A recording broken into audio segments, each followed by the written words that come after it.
You've tried drinking more water, you've avoided dairy, you've used a nasal rinse, and your throat still feels like something is permanently stuck back there. Here's what nobody told you. The reason your throat mucus keeps coming back or keeps getting worse often has nothing to do with what you're eating or drinking. It has everything to do with 7 specific habits that most people over 60 do automatically, every single day, without ever suspecting that any of them are making the problem significantly worse. These aren't unusual habits. They're completely ordinary ones. The way you breathe when you're not thinking about it, what you do first thing in the morning, how you use your voice, even the way you sit. Today we're going through all 7, and for each one, the specific change that makes a real difference. Habit number 4 is the one that surprises people the most. Almost nobody sees it coming. Quick but important. Everything here is educational only, not medical advice. If your throat symptoms have been going on for more than a few weeks or include any warning signs like blood, difficulty swallowing, or unexplained voice changes, see your doctor. Drop throat in the comments for a free guide covering everything in today's video, plus the questions to bring to your next appointment. Now, the 7 habits. Before we get into the list, one thing worth understanding quickly, because it changes how you see every habit on this list. Your throat is not a passive tube. It's a living tissue that responds to everything that touches it, passes through it, or dries it out. When that tissue gets irritated, from acid, from dryness, from excessive friction, it does one thing consistently. It produces more mucus to protect itself. That means every habit that irritates your throat, dries it out, or creates repeated friction is directly triggering more mucus production. Not occasionally, every single time. And when those habits happen multiple times a day, every day, the throat never gets the chance to calm down. That's the mechanism behind every habit on this list. With that in mind, let's go. Habit number 1, aggressive throat clearing.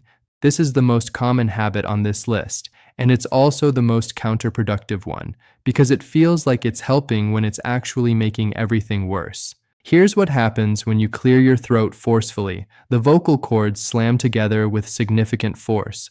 The lining of the throat experiences friction and pressure with every single clearing motion. That mechanical irritation triggers the throat's protective response, which is to produce more mucus. So you clear your throat, get 5 seconds of relief, feel the mucus return almost immediately, and clear again. Dozens of times a day, sometimes hundreds. Every one of those clearings is sending the same signal to the throat lining. Something is wrong here, produce more protection. And the throat obliges every time. Research on vocal health and laryngeal function consistently identifies habitual throat clearing as one of the primary perpetuating factors in chronic throat mucus, not a solution to it. The clearing doesn't remove the source of the mucus, it stimulates more production of it. The replacement habit is a gentle, silent swallow followed immediately by a small sip of water. It moves the mucus without the trauma. It doesn't provide the same satisfying sensation as the forceful clear, and that's the hardest part of changing this habit. But within 1 to 2 weeks of consistent replacement, most people notice a meaningful reduction in mucus frequency simply because they've stopped repeatedly triggering its production. The practical cue. Every time you feel the urge to clear your throat, swallow quietly and take a sip of water instead. Keep a glass of water nearby specifically for this purpose. That glass becomes your habit replacement tool. Habit number 2, mouth breathing during the day.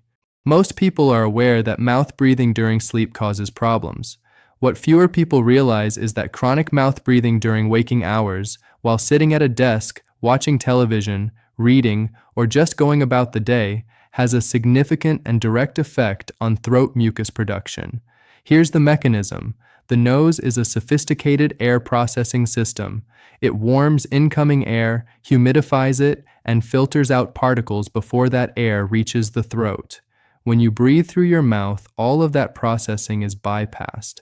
Cold, dry, unfiltered air arrives directly at the throat, repeatedly, with every breath, drying the mucosal lining and depositing whatever particles are in the surrounding air directly onto the throat tissue.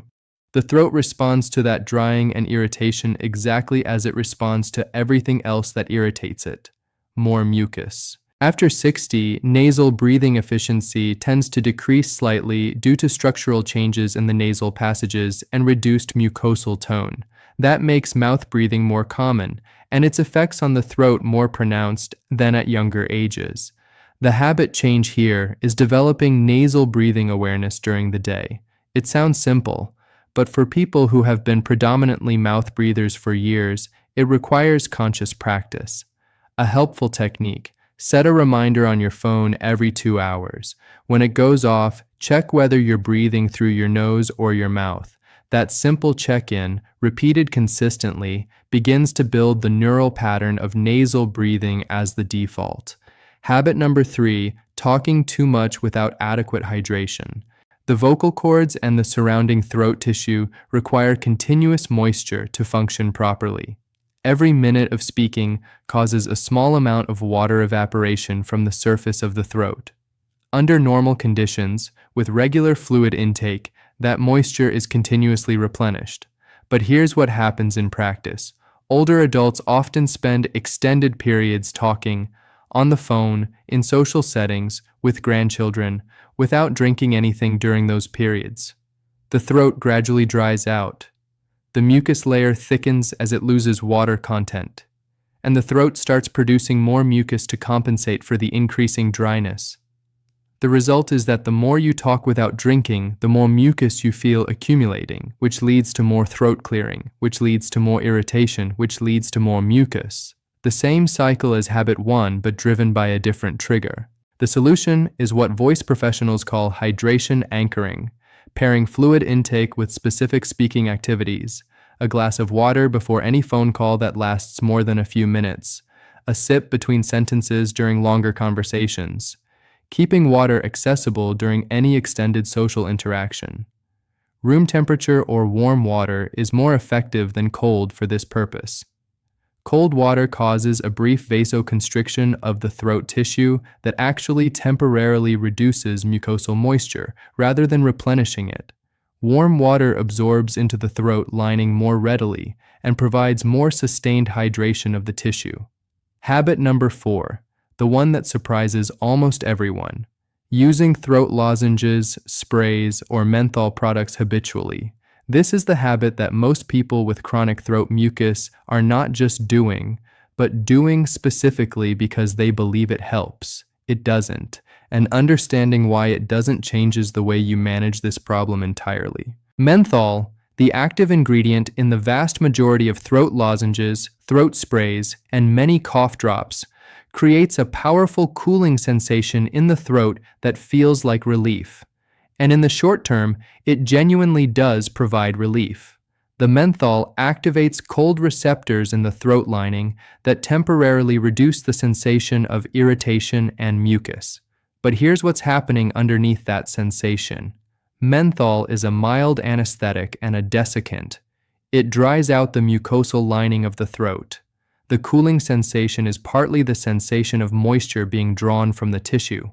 And when the throat lining dries, the body's response is, predictably, to produce more mucus to compensate. So the cycle with menthol lozenges is almost identical to the throat clearing cycle. Use the lozenge, feel temporary relief, feel more mucus return as the lozenge effect fades, use another lozenge.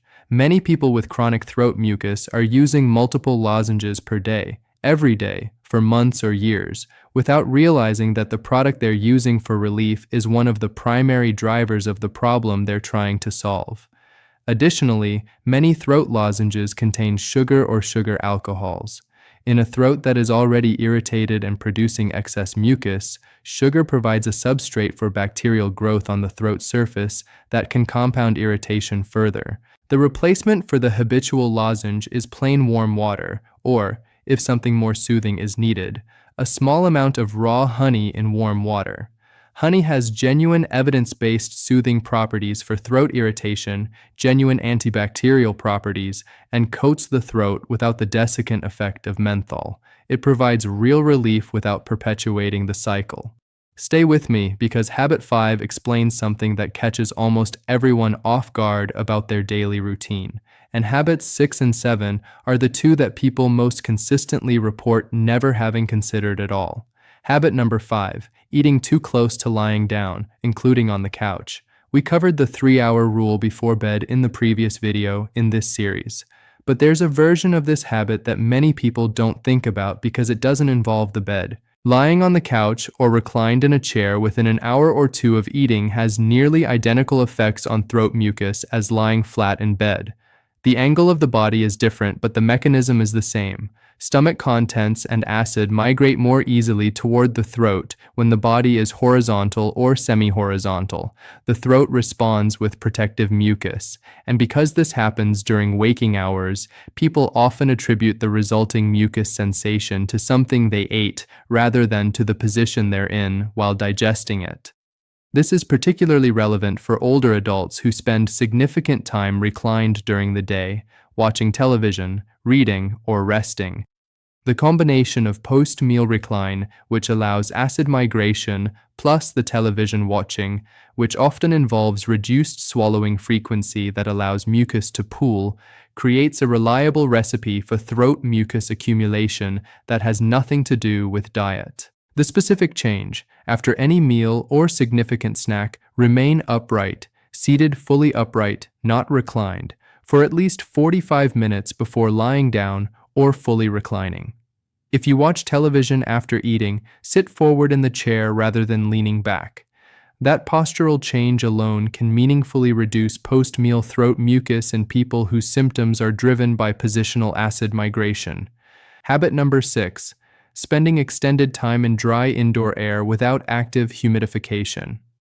We touched on bedroom humidity in the previous video, but the dry air problem extends well beyond the bedroom, and for people who spend the majority of their day at home, it affects virtually every waking hour. Forced air heating systems, which are standard in American homes, typically reduce indoor humidity to between 20 and 30% during winter months.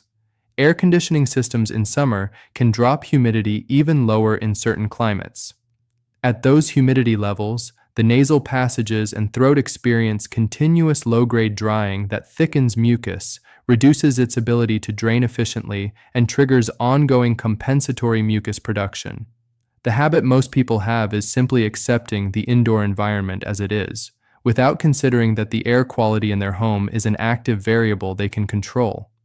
The specific change: a cool mist humidifier in the main living area, not just the bedroom, targeting 45 to 50% humidity throughout the day. Many people who already use a bedroom humidifier are surprised to find that their daytime symptoms improve significantly when they extend humidification to the room where they spend most of their waking hours. For people who don't want to manage multiple humidifiers, increasing indoor plants, particularly species like peace lilies, Boston ferns, and spider plants that actively transpire moisture, can meaningfully raise humidity in a room. It's not a substitute for a humidifier in severe cases, but it's a measurable improvement over nothing. And for anyone who works at a desk, keeping a small glass of water nearby and taking a sip every 15 to 20 minutes accomplishes two things simultaneously. It keeps the throat hydrated from the inside, and the evaporation from the open glass adds a small amount of moisture to the immediate breathing environment. Habit number 7. Speaking in a strained or forced voice.